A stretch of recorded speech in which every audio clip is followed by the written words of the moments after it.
우리나라에 전해오는 이야기 가운데 조선시대의 태종이 자기 아들 세종에게 왕위를 물려주고 풍양궁이라고 하는 곳에 살고 있었습니다.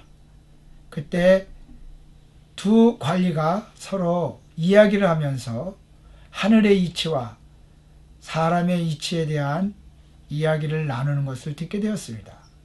갑이라고 하는 관리는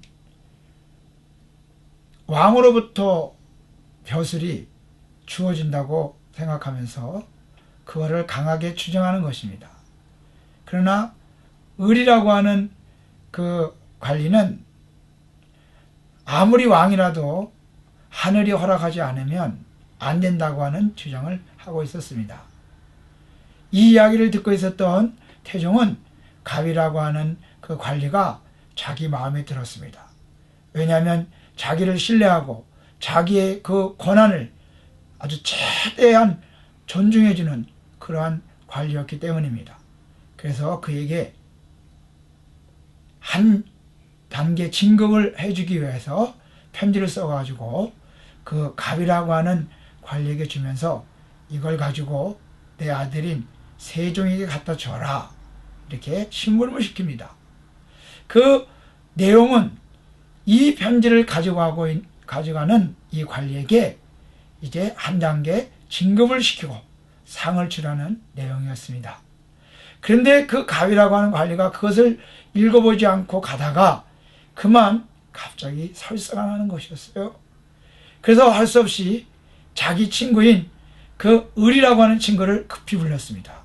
내가 왕의 명령을 받았는데 이 편지를 이제 그 아들 되시는 세종대왕께 갖다가 전해주게나. 나는 지금 설사가 나서 갈 수가 없네. 아무것도 모르던 이 을은 그 편지를 가지고 세종 앞에 나간 것이죠. 세종이 그 편지를 보더니 얼굴을 이제 쳐다보는 것입니다.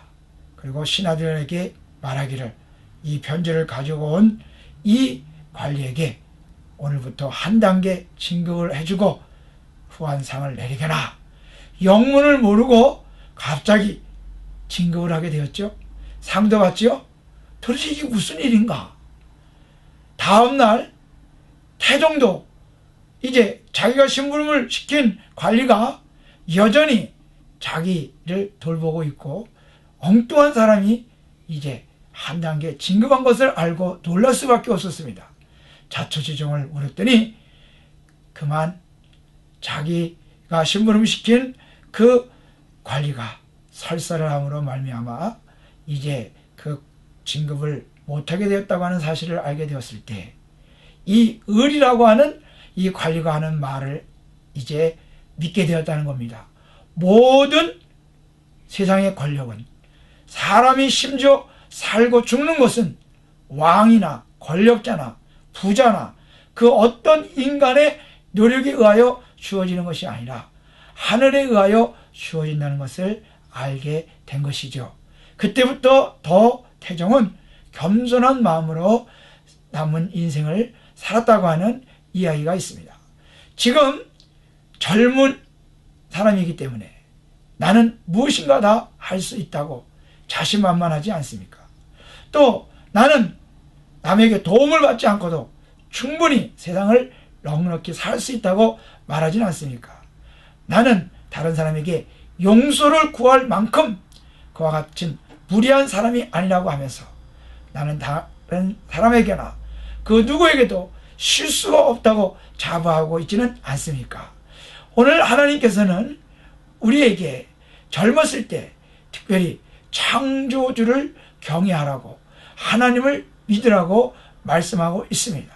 하나님에 대한 의심을 버리고 이제 자신의 확신을 버리고 하나님을 믿고 그의 아들 예수 그리스도를 믿는 그것만이 인생에 가장 하늘의 도움을 받고 자신이 하고 있는 모든 삶, 그 삶을 아름답게 성취시키며 더 큰 하나님께서 주시는 구원의 선물을 받을 수 있다고 말씀하고 있습니다.